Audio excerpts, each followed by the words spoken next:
Quarta-feira, 21 de outubro. Boa noite, eu sou Rafael Barreto e estas são as principais notícias do Brasil e do mundo. Prefeitura de São Paulo cria livreto de dicas de relacionamento com pessoas portadoras de deficiência. Oposição apresenta novo pedido de criação de CPI do MST. Setor automotivo leva 4 bilhões de isenções no ano. FMU participa das Olimpíadas de 2016. Fórum Econômico de Doha pode ficar para 2011. Prodigy se apresenta nesta sexta e sábado na capital paulista. Em São Paulo, colmeias de abelha viram artigo de decoração. Todos esses fatos você acompanha agora no Máquina de Notícias. A Prefeitura da capital paulista quer desmistificar o convívio com pessoas portadoras de deficiência. O repórter Wellington Vital fala mais sobre essa novidade. É isso aí, Rafael. A área de projetos da Prefeitura de São Paulo lança manual de relacionamento com o deficiente após participar de alguns eventos com instituições que se dedicam a essas pessoas. A cartilha lançada esse mês tem tiragem de 10 mil exemplares na primeira edição e traz dicas de como relacionar com as pessoas que possuem esse perfil. O público-alvo são os não portadores de deficiência. Promete uma segunda edição com uma quantidade maior de exemplares, mas está à procura de parceiros que ajudem com o custeio da impressão. O manual foi distribuído gratuitamente em algumas instituições e encontra-se disponível para download no site da Prefeitura de São Paulo, www.prefeitura.sp.gov.br. Repetindo, www.prefeitura.sp.gov.br. E Wellington, conte para o ouvinte o que traz este manual. Esse manual, Rafael, ele tira dúvidas de pessoas comuns que muitas vezes têm dificuldades em oferecer ajuda a portadores de deficiência visual, por exemplo. Se chama o portador, se oferece o braço, como se relacionar com cadeirantes. São essas as dicas que o manual traz. Ok, obrigado pelas informações, Wellington. A oposição apresenta mais um pedido para investigar o MST. Anderson Nascimento, quais as novidades dessa solicitação? Boa noite, Rafael. A bancada ruralista do Congresso apresenta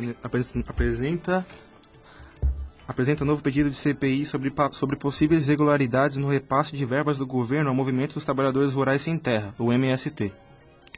Deputados democratas e do PSDB ameaçam divulgar os nomes dos congressistas que retirarem suas assinaturas do pedido de instalação da CPI, que conta com 185 nomes de deputados e 35 nomes de senadores. O deputado Onyx Lorenzoni, do Democratas do Rio Grande do Sul, autor do requerimento, afirma que os congressistas precisam optar entre se render às pressões do governo ou sentir o peso da opinião pública. O presidente do Senado, José Sarney, marcou para hoje sessão que pode dar início à criação da tão aguardada CPI, que teve o primeiro pedido negado em setembro deste ano. Anderson, você que está em Brasília, consegue perceber alguma movimentação da situação? Rafael, o governo Lula tem muito rabo preso com o MST e para eles a CPI ia ser um balde de água fria nos panos para 2010 das eleições da Dilma, viu? Acho que ela não vai sair do papel. De Brasília, Anderson, obrigado pelas informações. O setor automotivo está bem, muito obrigado. Mesmo com a retomada do IPI, as vendas de carro continuaram crescendo e não para por aí. Os subsídios ao setor estão nas alturas. Danilo Frois esclarece o assunto. Boa noite, Rafael. O setor automotivo teve um benefício de 4 bilhões neste ano com as desonerações tributárias do governo para enfrentar a crise. O valor se refere aos impostos que deixaram de ser cobrados nos primeiros 9 meses do ano. E a produção de veículos também se beneficiou da redução concedida nos preços de combustíveis, cujo total bancado pelo governo até setembro atingiu a marca de 2 bilhões e 300 milhões de reais. E no caso do setor automotivo, o estímulo foi mais que suficiente, porque as vendas internas foram recorde no mês de setembro com a isenção total do IPI, aumentando 15% em relação ao mesmo mês de 2008. E com a volta da cobrança do IPI, o governo acredita que não vai acarretar em uma queda nas vendas de automóveis, que se beneficiaram com a não cobrança do imposto. Então a redução no preço dos combustíveis também ajudou o setor, é isso? Ajudou sim, pois com a redução, Rafael, desse imposto do IPI, ela acelera a venda de produtos que provêm do combustível, gás e outros produtos que é diretamente ao consumidor. Correto. Informações do setor, então, automobilístico com Danilo Frois. Obrigado. Obrigado, Rafael. Boa noite.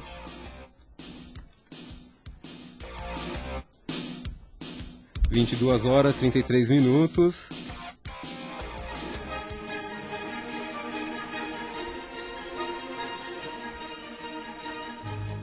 (10 horas da noite e 33 minutos). A FMU participa da preparação do Rio 2016. Lula agradece o apoio dado pelo presidente da FMU, Edevaldo Alves Silva, na vitória do Rio de Janeiro como sede das Olimpíadas de 2016. E o ministro dos Esportes, Orlando Silva, anuncia uma parceria com a instituição. Trata-se de um projeto pioneiro onde a FMU coordenará o Grupo de Voluntariado, que irá atuar na organização dos Jogos Olímpicos, nas áreas administrativas, logística, staff e orientação do público. O anúncio foi feito durante a visita do ministro ao campus Liberdade da FMU, quando Orlando Silva participou da abertura da 20ª Semana de Educação Física, que aconteceu no complexo. Para o ministro, a faculdade é totalmente gabaritada para assumir essa empreitada, por conta do seu sucesso e experiência adquiridos ao longo de 40 anos de história. Fórum Econômico pode ser adiado por 2 anos. Vanessa Moraes, o que acontece em Doha? Boa noite, Rafael. O diretor-geral da Organização Mundial do Comércio, Pasqual Leme, afirma que a conclusão da rodada de Doha tem previsão para 2011, se o ritmo das negociações não for acelerado. O alerta surgiu devido a questionamentos de países pequenos e médios sobre possíveis debates que estão sendo mantidos em sigilo entre Brasil, Estados Unidos, União Europeia, China e Índia. Em novembro, a OMC promove uma reunião ministral. E o presidente Lula pretende mobilizar os governos para que a rodada de Doha não permaneça sem definição. Para o Brasil, a recusa dos Estados Unidos em revelar sua posição é o pior obstáculo, pois a Casa Branca exigiu maiores concessões de países emergentes sem dar nenhuma explicação do que estaria disposto a fazer. Então a falta de uma definição norte-americana também impacta de forma negativa o andamento da rodada, Vanessa? Exatamente, Rafael. Ok, obrigado pelas informações. Atração internacional. Neste fim de semana, Kátia Oliveira, qual é o destaque na capital? A banda inglesa Prodigy se apresenta em São Paulo neste final de semana com um novo repertório, que inclui faixas do seu último disco Invaders Must Die, lançado este ano. O vocalista Liam Rowlett promete tocar até as 6 faixas do novo álbum, que mistura punk e música eletrônica e conta com a participação de Dave Grohl, ex-baterista do Nirvana e atual líder do Foo Fighters. O Prodigy é um dos maiores grupos eletrônicos da história, com 20 milhões de discos vendidos em 19 anos de carreira, emplacando hits nas paradas britânicas desde sua estreia. Os shows acontecem sexta e sábado no Via Funchal, em São Paulo, a partir das 10 da noite. Os ingressos custam de R$ 180 a R$ 400. Você pode saber mais pelo telefone 2846-6010. Repetindo, 2846-6010. Kátia, por favor, repita então o horário e o preço, do show para o nosso ouvinte. O show ocorre depois das 10 da noite, no sábado e na sexta, e os ingressos custam de R$ 180 a R$ 400. 10 horas e 36 minutos da noite.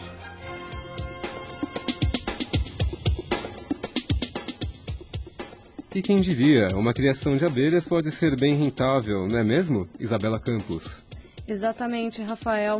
A criação de abelhas nativas, além de ser um investimento rentável, ainda garante a preservação de algumas espécies, principalmente em cidades do sudeste do país, como São Paulo. A reserva localizada no Vale do Paraíba, coordenado pelo pesquisador e criador Daniel Martinez Castilla, possui 20 caixas que abrigam centenas de abelhas e ainda confecciona alguns modelos para venda. Focado em estimular a criação nos centros urbanos a fim de preservar espécies praticamente extintas na região, como a mandaçaia, Martinelli acrescenta que as colmeias são excelentes objetos para decorar. As abelhas criadas não são agressivas, não possuem ferrão, produzem própolis conhecido por suas propriedades terapêuticas e ainda mantêm a natureza viva, polinizando plantas. Para você, Rafael. Termina aqui o Máquina de Notícias, uma produção dos alunos do 5º semestre do Uni-FIANFA. Wellington Vital, Vanessa Moraes, Danilo Frois, Kátia Oliveira, Rafael Barreto e Isabela Campos. A edição de áudio é de Vitor Mateus. Direção de jornalismo, Lenise Vilaça. Boa noite.